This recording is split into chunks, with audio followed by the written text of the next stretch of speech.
Blessings, one and all, and welcome to the Infinite Journey podcast. I'm Paul James Caden, and today on the show, we're going to be asking a question.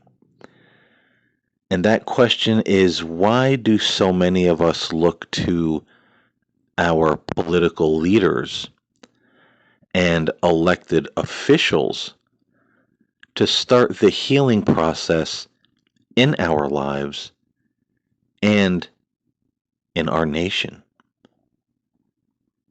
Now, this is not, I repeat, this is not going to be a political show.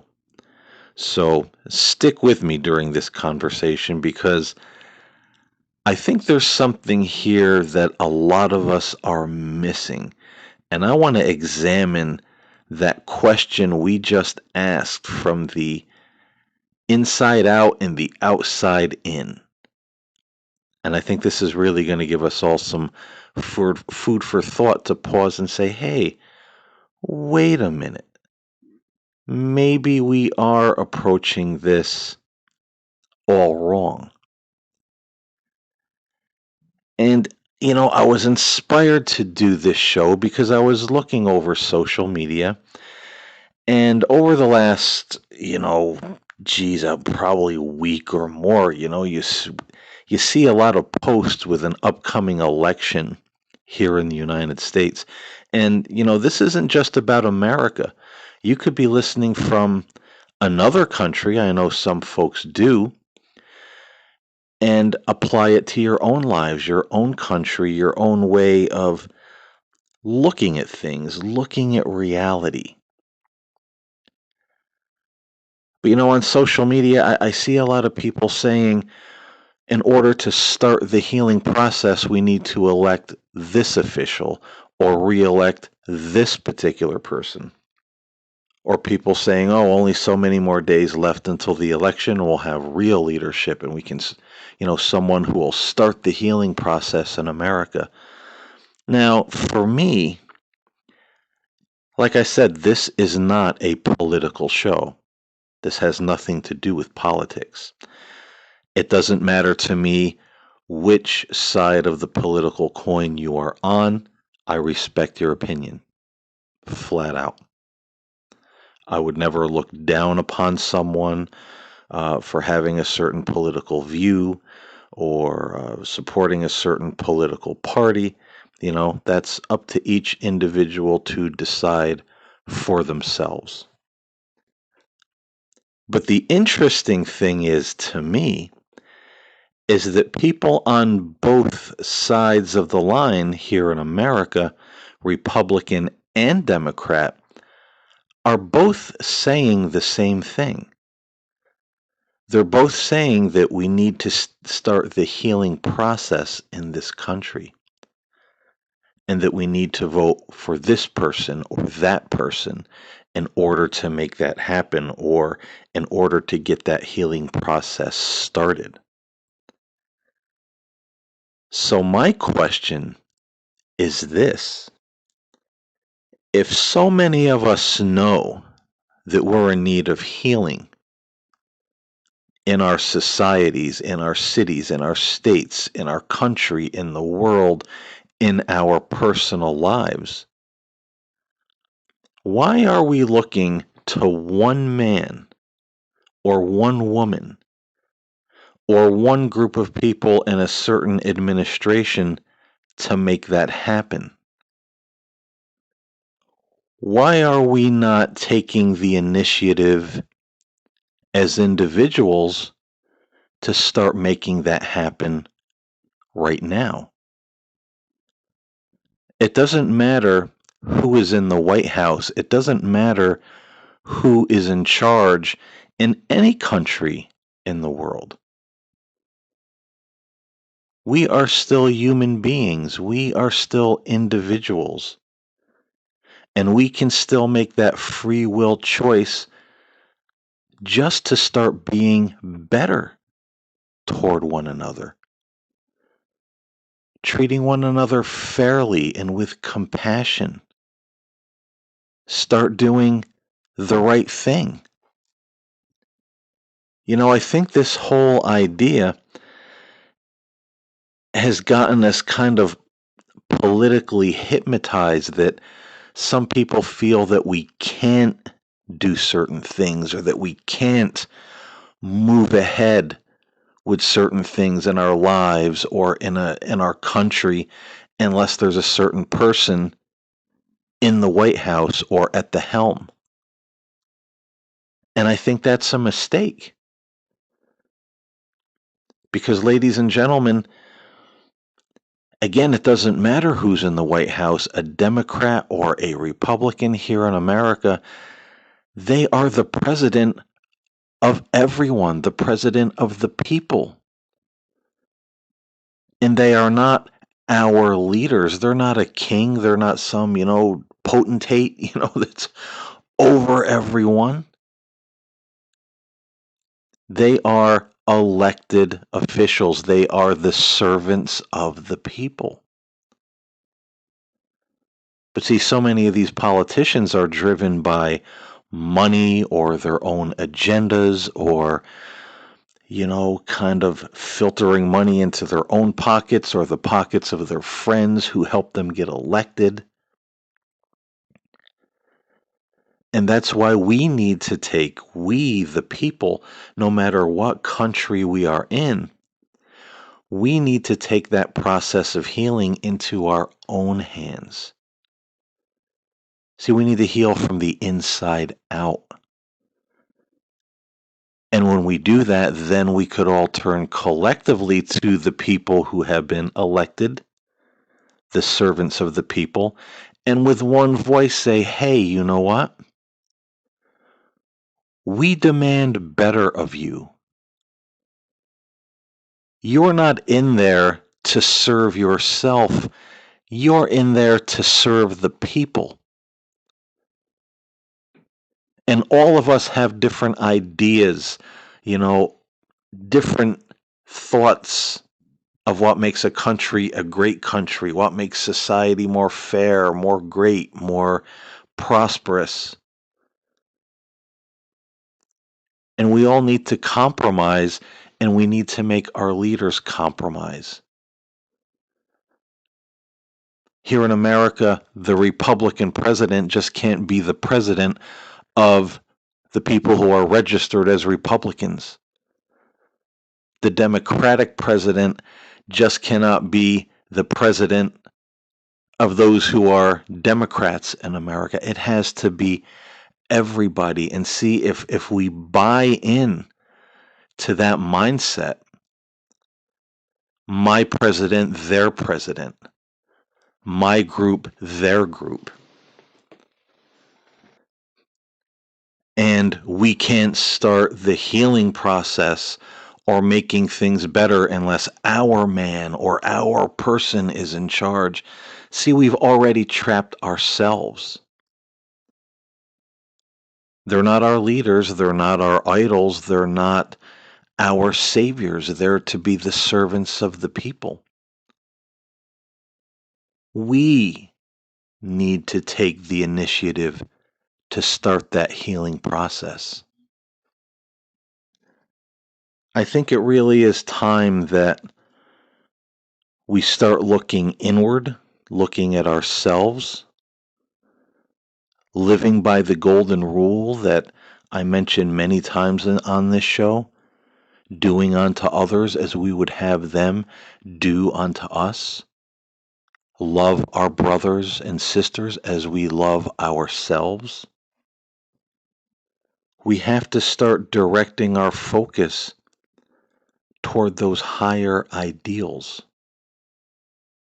None of us are going to be here forever. If we look at the spiritual side of this, none of us are going to be in this world forever.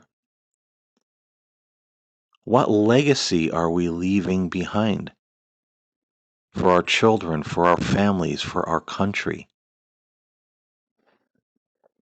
It's time to think bigger, think higher, think better, treat other people better.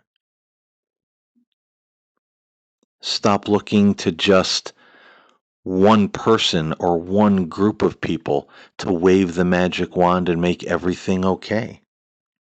because left to their own devices, these people are not going to do it. There's always going to be someone left out in the cold, someone that they don't care about because they don't agree with their politics, or they just don't want to put the money into helping certain groups of people that are in need. It was just interesting to me that, and again, this is not a political show, but just looking at the way all of these people operate, they all have issues, problems and agendas. But just as a recent example here in America with the pandemic, there's so many people that need financial help, so many small businesses that are going under, and money hasn't even been given to them yet the money is there. And we have people in our government fighting, let's give the people a stimulus package. Well, no, we're not going to do it now. I don't want to do it now. Let's give them this much. Let's give them less. Let's just give them a little bit. Let's give them none. There's all this bickering, all this fighting. Small businesses and people still waiting for their money to help them from way back in March, April, May. But yet just about a week ago, our government gave Israel $3 billion with a B, $3 billion for some project that they got going on in the Middle East. And who did that money go to? The Israeli government. Where's the money for the American people? Where's the money for the Republican and the Democrat? Because both are in need. You see that the games these people play, and we look to them to be the healers. We look to them to be the ones that are going to lead us into some, bright new day. And that's why we have to think higher. We have to dig deeper. We have to initiate that healing process. We have to start living by that golden rule. All of us need to be able to turn to our elected officials and say, hey, wait a minute. You have people in America right now that literally don't have enough to eat. They're going to soup kitchens. They're on the news selling all their personal belongings in their home to keep their businesses open. Many are shutting down. They don't have enough to make ends meet.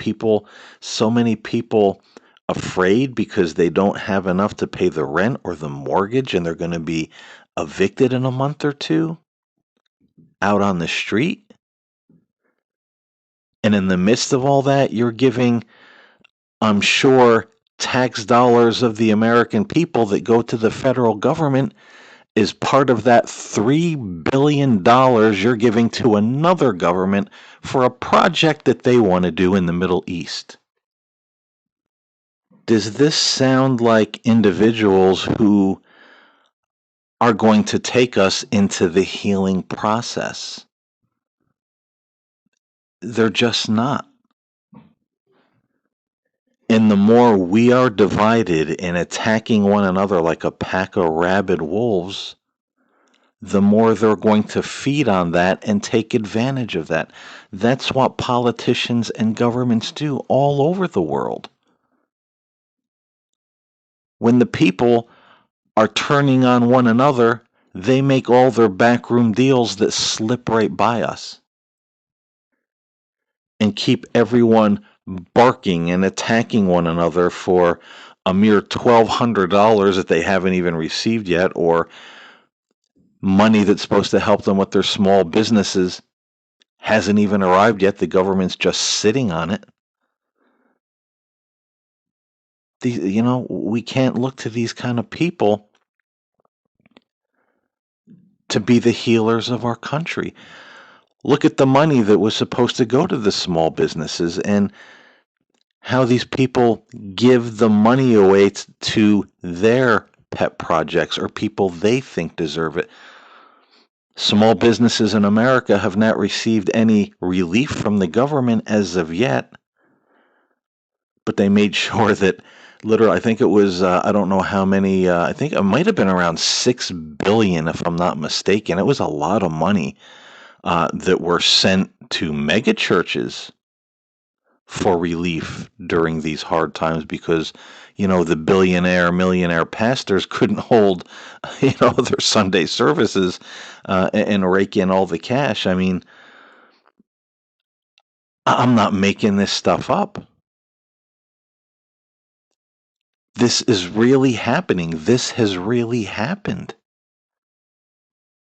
And again, this is not a political show. I'm not here bashing one party over the other because if the Democrats were in charge right now, I'm sure there would be other fiascos going on because that's how politics work. So unless we the people start the healing process, it's not going to be started, at least not in a way that's meaningful to everyone if we just look to those people. I know a lot of folks, again, this is not a political show, but you look at someone like Mike Pence, Vice President of the United States. He's supposed to be a Christian. He's supposed to, believe in and love God and praise all the time. Why did he see fit to finagle that megachurches got millions or billions of dollars, but the common man and woman still don't have anything? I mean, and it's just not him, don't get me wrong. Many of these politicians say that they're Christians, they're people of faith, but it always seems that politics and favoritism in politics will take precedence over faith and love and the golden rule. And if that's who we continue to look towards, if we keep being under this spell that these are the people that are going to heal our country, heal the world. Again, it doesn't matter what country we live in. This is, a universal lesson. If we keep looking to those people, the healing's never going to come because all governments, no matter where in the world they are, no matter what party they belong to, here in the United States, they all thrive a certain degree on the chaos and uncertainty. Even if they stir the pot just a little bit, just enough to keep the people kind of distracted with that chaos, even if it's just a dash in the cauldron. They thrive on it, they benefit from it in some way. And you and I both know that that's true. No matter what side of the line we fall on politically. And see, that's the big mistake. We have to get beyond this. We have to look at one another not as Democrats or Republicans or blacks or whites or, all of this stuff we look to divide ourselves. We need to start looking at ourselves as human beings, brothers and sisters, children of God. And that's an important one. If you're a person of faith, no matter what that faith is, let me ask you a question. Do you think only white people will go to heaven? Do you think only black people will go to heaven? Or Hispanics? Do you think only people who are Republican will go to heaven? Do you think God only loves people who support a certain political agenda? Now, when we ask that question, it sounds kind of ridiculous, doesn't it? I mean, most of us, are good people, thinking people, we're going to hear that and say, well, of course not. That's ridiculous. But that's the way we act toward one another. You're the enemy. You're subhuman because fill in the blank. What is the difference? We all need to look at one another as human beings, as brothers and sisters, as children of God. We're all in this together. And the sooner we realize that, the better off we're going to be. Didn't Jesus say, if you give so much as a cup of water to the least of these, you have done it to me? And if you haven't done it to the least of these, you withheld it from me. How we treat one another matters. It matters in the big scheme of things. It matters in the eyes of God. And listen, folks, we need to get out of this nonsense where people refer to God as, the tooth fairy or the Santa Claus in the sky, just because there are some sects that treat God like he's a genie in a lamp, rub the lamp, say a prayer, quote a few scriptures, and your prayer shall be answered. Well, that's not the way it works. And we need to stop looking at God as some far off fantasy. Because without God, without the idea of that higher love, that greater compassion, all we can do, ladies and gentlemen, is go so far as the things in this material world will take us, and look where it's getting us. This is a world where many are laughing and scoffing at the idea of God. This is a time in our world where many people who say they believe in God are pushing God aside and assigning political figures as like some kind of messiah or, Christ figure in their lives. And look where it's getting us. The wisdom of man and the things of this world will only take us so far. We will hit a wall. We will be dissatisfied. And when that happens, we become angry. We become depressed. We become sad. We become enraged. And then we start turning on one another. God is what takes us beyond the wall once we hit it in this physical world that we live in. Think of all the people that have committed suicide during this pandemic because they couldn't go to work. Good people, honest people. I'm not putting them down. I'm not saying, there's something wrong with them. But they've gotten so enmeshed in the things of this world. This is what matters most. This is who you are. This is what life is all about. This is your life. This is what defines you. And some of these people were religious and spiritual people. But their mindset got so confused in the system of this world that when they couldn't go to work anymore, when they were stuck in the house with their families for a mere 2 weeks, they started taking their own lives. They felt hopeless and helpless and betrayed and sad and confused. They didn't know what to do. And many of these people that were religious and spiritual even forgot how to stop for a minute and say, geez, I need to put my trust in God. I need to take this to God. I need God to take me beyond this wall that I'm running into right now. They completely lost the capacity to do that because of the way this world trains us all to think and behave, and what this world makes us put all of our importance on. And this is the result without God. So if we're going to start this healing process, we're definitely going to need God to help us do that. And we need to get over this ridiculous notion, well, I'm not going to start the healing process with those Muslims or those New Agers or those people who say they're Christians but they belong to a different denomination, or they're Catholic, or they're black, or they're white, or they're Republican. If we go into it with that mindset, we've already lost.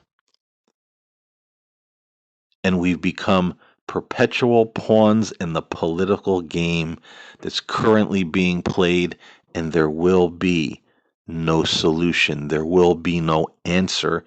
There will be no pot of gold moment at the end of the rainbow at the finish line. It will continue as it is until someone comes into office and makes it a bunch of laws that we can't mistreat one another, or we go to jail for hate crimes or whatever else. And then we'll complain about that. Because we can't start the real healing process on our own. Because we're looking in the wrong direction for that healing process. We need to start looking in our own hearts, our own souls, and to God. Living by that golden rule. Doing it here, now, on the streets, in our homes, in our neighborhoods, in our towns, our cities, our states, our nations. We need to start the healing process at that grassroots personal level. And then it will mean something, and then it will grow, and then it will bring us into a better day. And it will even start making our elected officials and servants of the people, not our leaders, it will make them start acting better. Because they know if they keep playing these political games, they're not going to be voted in. They're not going to have the opportunity to have a political career. Because no one's going to stand for that anymore. We're going to expect better of ourselves and them. And then people that have integrity can start getting some of these jobs and doing some real good. This is how the healing process begins. If we look at the process, it can only begin by depending on who's elected on November 3rd, 2020. We're pitching pennies in a bottomless wishing well. Because some people will say, "Oh, this person can bring peace." Another half of the people say, "This person can't bring peace." We're going to riot in the streets. We're going to continue the hate. We're going to, continue to be upset if this person is elected or if this person is reelected. We're already starting with the wrong answer. And that pollutes everything. Doesn't matter who gets elected on November 3rd, and some people say, "Oh my God, yes it does." Well, I understand, yes it does. But let's start the healing process right where we are. And then let's get our elected officials, no matter what party they belong to start doing the right thing where everyone is concerned. Not just the few, and not benefiting off the chaos, and not benefiting off the division. All of that kind of thing needs to stop. And it stops, and the healing process starts right here with each and every one of us, no matter where we are. And I hope enough people will hear this podcast, and that maybe we can start a chain reaction of real change and real healing in our communities, in our nation, and in the world. We're all brothers and sisters and children of God. Let's not forget that. I appreciate you listening. I hope you got something out of this podcast today. Until next time, stay safe, stay well, walk in the light, treat others, as you would have them treat you. No matter what their political affiliation, no matter the color of their skin, start seeing one another as equals, as human beings. Let's learn from one another. Let's care about one another. Let's treat one another with respect. I'm Paul James Caden. Again, I thank you for listening, and I'll see you next time here on The Infinite Journey.